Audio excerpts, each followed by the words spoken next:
Cindra. So she's super cool on paper, and with both of her daggers, she's pretty easy to get both Rupture and multiple Draconic links. However, in Commoner, she has very few of those flick effects available to her, which makes the re-equip super weird. Because remember, the kunais don't go to the grave until you close Chane, at which point they don't help their own backfill. So while Cindra has a lot of potential, she's tricky. So let's chat my Commoner build in today's video. A huge shout out to our channel members for supporting what we do here. If you want to get involved with the channel and the Dice Commando community, please consider joining as a channel member. Remember, these videos are only possible with your support. You can show that support with a like, a subscribe, and by leaving us a comment and sharing your feedback. Community first, and go Commando.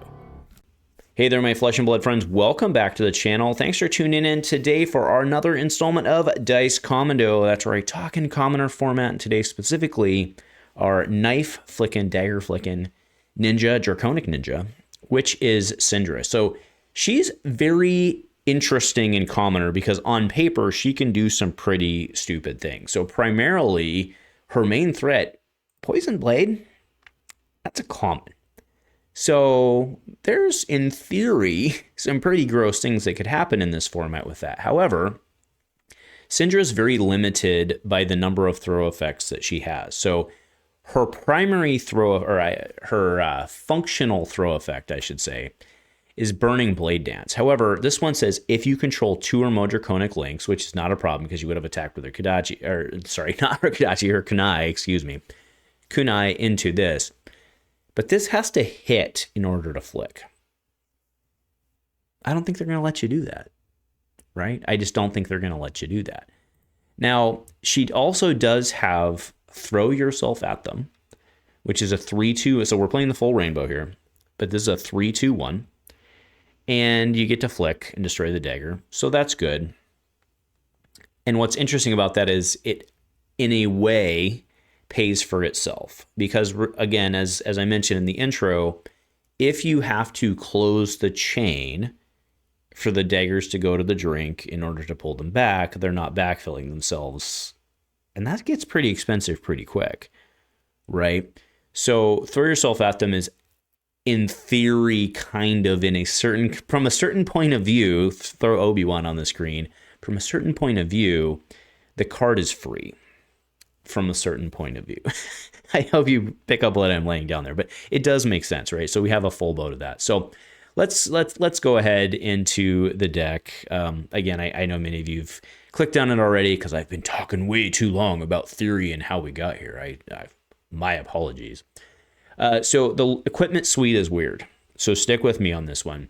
So we're playing Mask of Three Tails. This one is a no-brainer because you are going to hit 3 times. Like, it's going to happen, right? I know we're not running Mask of Momentum, but just stick with me. In Constructed, she's impossible to keep off of Mask, right? You're going to be able to pull off a turn where you get 3 hits with the kunais, right? Mask of Three Tails, no problem. We're running Pounce of Paws, that's the tiger one. Running Blood Scent, which is also the tiger one. And also the reason I like the Tiger Boots is because it helps you get to 4. If for some reason you end up with a weird situation where you've got a Rupture, a blue and a Rupture in your hand, you can go Kunai, Tiger, Rupture. Right? Any one of your Ruptures. And also Blood Scent gives you 1 back on that turn. But at least they're battle worn. Okay. And you know, if you think there's better equipment out there, let me know. I don't think there is, but maybe. But the reason I'm not playing a pause is because of danger digits, which let you flick. Doesn't block, but it'll let you flick, and I think that's pretty important, especially for like a poison dagger turn, something like that. Pile it on. So we're on Bettering Thorns, no problem. Blaze Headlong. We're on Rainbow Brand with Cinderclaw. So a lot of stuff in here is Draconic. Why are we doing this? Well, it's because of the stuff that's not Draconic, let's be honest, which is Poison Blade and Throw Yourself at Them, right? So you can very easily, because again, the fact that the kunais are Draconic is so huge, right? Because you can lead with it, brand, you could even close the chain at that point, let it go to the drink, right? Do your flippy flip thing, because again, it doesn't matter if you're going to be, well, I guess throw you would want to do that, but not a great example, but you could bring it back in other ways. Okay, because you might want to close the chain to get it to go. You get it, right? Again, you don't have a lot of ways, like, you know, you don't have blood runs deep. You don't. So we have full rainbow brand to make things draconic that we need. We have the Rupture package, we have Breaking Point, we have Lava Burst, and we have, Searing Touch. Sorry, I apologize. I removed Searing Touch in a later iteration of this. I originally had it in, but I don't. Now we have Burning Blade Dance, which is, no duh. They're not going to let it hit, though. They're not. But Gone Grow Wings, I do have in here. For the last attack, this gets go again. It's a 3/3.